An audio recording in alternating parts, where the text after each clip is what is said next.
اللهم صل على سيدنا محمد يا رب صل وسلم دائما أبدا على حبيبي. جیسے انسان کے کچھ اعمال کا آپ کی باڈی سے تعلق ہے، اسی طرح بہت سارے اعمال ایسے ہیں جن کا ہمارے دل سے تعلق ہے. دنیا میں دو ہی نظریے ہیں نا.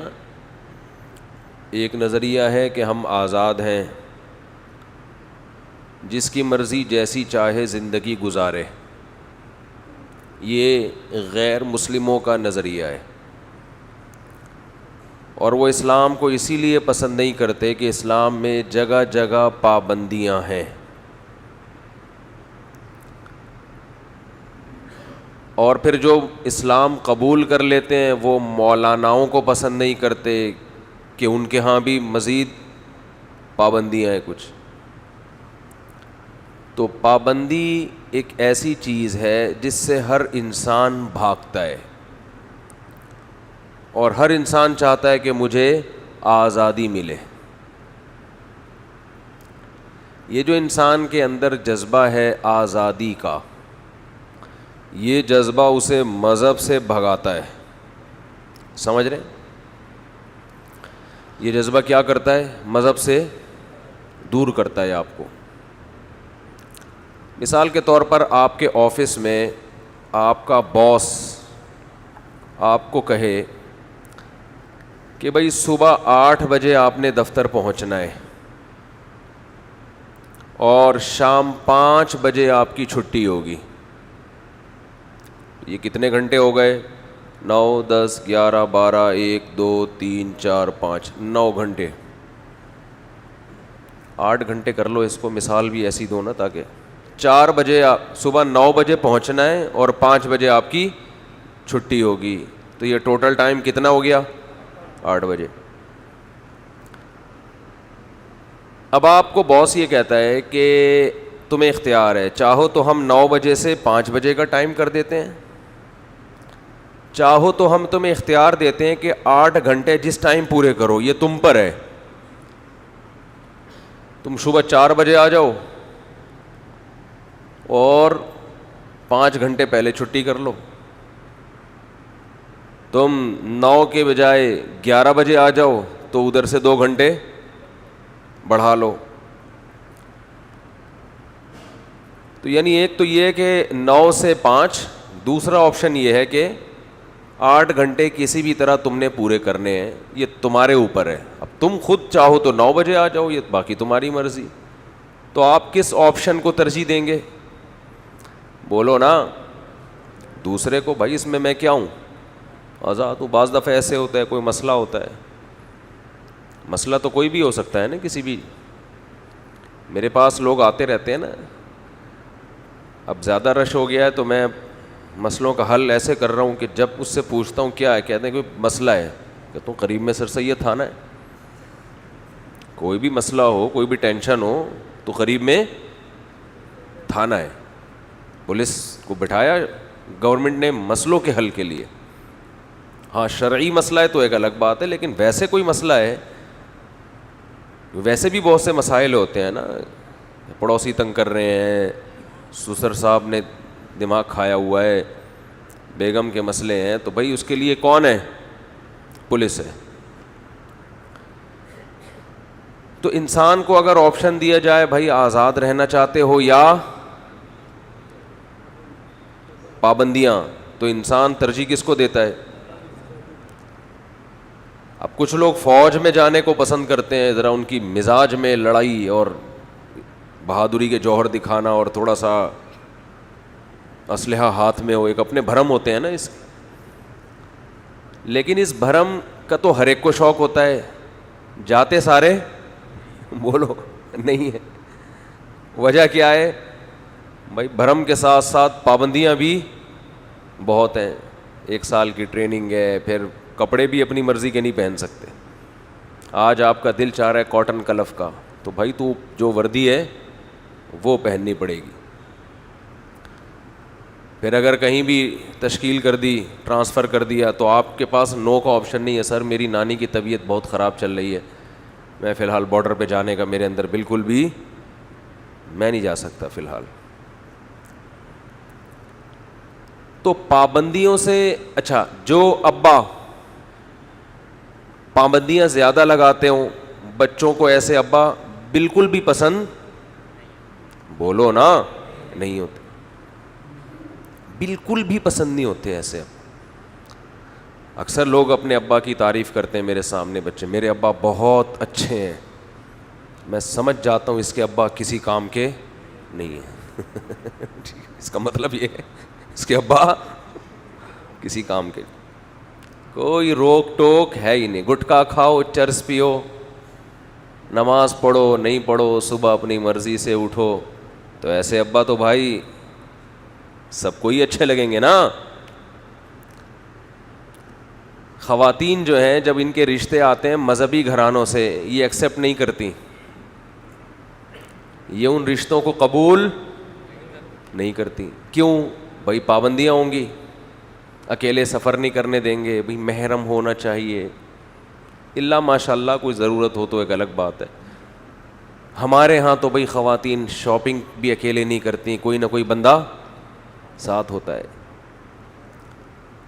اور چادر اڑائیں گے, برقع پہنائیں گے, یہ کرو یہ نہیں کرو, فلم کیوں دیکھ رہی ہو ہے بھائی, 14 اگست میں بھی فلم دیکھ رہی ہو, اور روزہ کیوں گول کر دیا, نماز کی اٹھتی کیوں نہیں ہے, ابھی تک پڑی ہوئی ہے, مسلمان نہیں ہے کیا؟ تو عورت بھی چاہتی ہے ایسا شوہر ملے پابندیوں سے مجھے کیا کرے, آزاد, براڈ مائنڈڈ قسم کا, لبرل. بیگم تمہاری لائف ہے, میں تمہاری لائف میں, اسٹائل بھی یہی ہوتا ہے, مجھے نام لے کے پکارو. اچھا بہت سے خاندانوں میں ایک عرف ہے کہ شوہر کو نام لے کے نہیں پکارا جاتا ہے, کہ احترام ہوتا ہے. منع کے ابا کہہ دیں گی انہوں نے کہا تھا, یہ کہہ دیں گی یہ آئے تھے, موڈ ان کا صحیح نہیں لگ رہا. یہ نہیں کہیں گے وسیم آیا تھا, اپنے میاں کو ایسا نہیں کہتی. ایک صاحب نے کلپ ریکارڈ کروایا میرے خلاف کہ یہ کہتا ہے کہ عورت کو چاہیے شوہر کا نام نہ لے, ادب کا تقاضا ہے. جائز ہے لیکن ادب یہ ہے. انہوں نے فوراً دلیل میں حدیثیں پیش کر دیں کہ صحابیہ میں تو بہت سی صحابیہ اپنے شوہر کا نام لیتی تھیں. نبی صلی اللہ علیہ وسلم نے فرمایا علم دنیا سے ایسے ختم نہیں ہوگا کہ کتابیں ختم ہو جائیں, بابیں ختم ہو جائیں گے. سمجھ رہے ہو, بابیں کیا ہو جائیں گے, ختم. جو اس حدیث کو سمجھانے والے تھے, جاہل لوگوں کے ہاتھ میں کتابیں آ جائیں گی حدیث کی. ان اللہ لا يقبض العلم انتزاعا من صدور العلماء ولكن يقبض العلماء, اللہ علماء کو اٹھائے گا. احادیث کو ڈیفائن کرنے والے, اس کا صحیح مفہوم بیان کرنے والے, ان علماء کو اللہ اٹھا لے گا. ایک صاحب مجھ سے الجھ پڑے, کل ڈاکٹر اسرار احمد صاحب کا ایک کلپ دیکھا تو چند دن پہلے, اچھا کلپ تھا. امام ابو حنیفہ کو انہوں نے بڑا اچھا ڈیفائن کیا. آج کل لوگ یہ کرتے ہیں نا کہ امام بخاری اور امام ابو حنیفہ کو ایک دوسرے کے مقابلے میں لا کے کھڑا کر دیتے ہیں. دیکھو امام بخاری تو حدیث کے اتنے بڑے عالم, وہ کیا کہہ رہے ہیں, اور امام ابو حنیفہ کیا کہہ رہے ہیں. حالانکہ امام بخاری کا مقام امام ابو حنیفہ سے بہت کم ہے, وہ تو بہت بعد کے ہیں.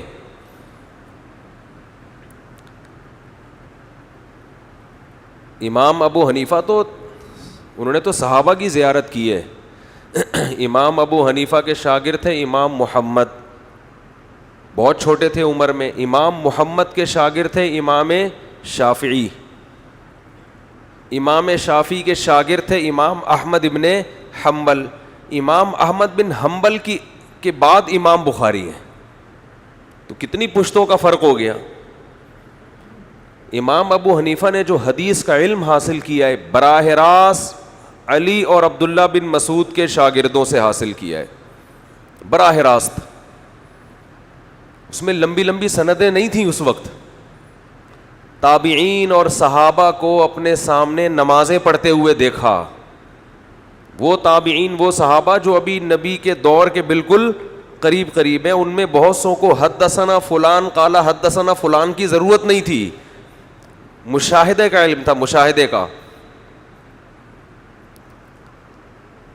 امام بخاری بھی ہماری نظر میں بہت بڑے ہیں، لیکن تفقہ میں، مسائل اخذ کرنے میں قرآن و سنت سے، اس میں امام بخاری کو امت نے وہ مقام نہیں دیا جو کس کو دیا ہے؟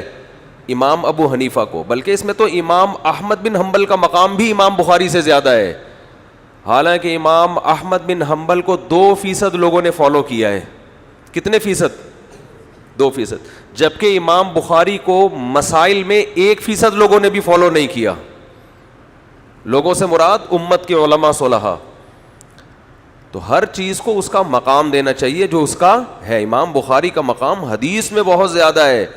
قرآن و حدیث سے مسائل نکالنے میں امام ابو حنیفہ کا مقام زیادہ ہے. یہ چھوٹی سی بات کر کے میں اپنے اصل ٹاپک کی طرف چلتا ہوں. آپ کہہ سکتے ہیں اس کا مطلب امام ابو حنیفہ کا ذہن تو بہت تھا لیکن حدیثیں ان کو امام بخاری سے زیادہ معلوم نہیں تھیں. یہ بھی غلط ہے.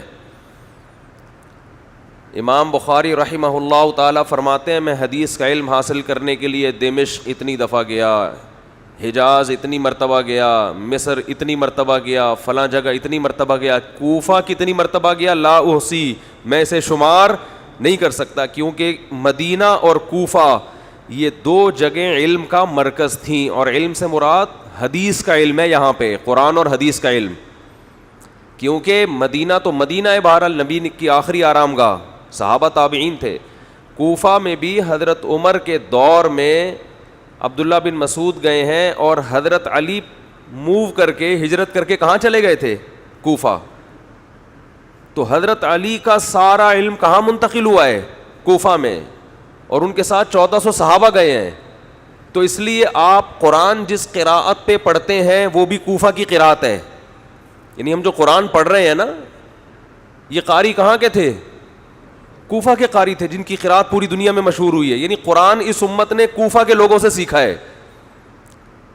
اور امام بخاری کہتے ہیں میں ہر جگہ حدیث کا علم حاصل کرنے گیا ہوں متعین مقدار میں. کوفہ اتنی دفعہ گیا ہوں کہ میں شمار نہیں کر سکتا.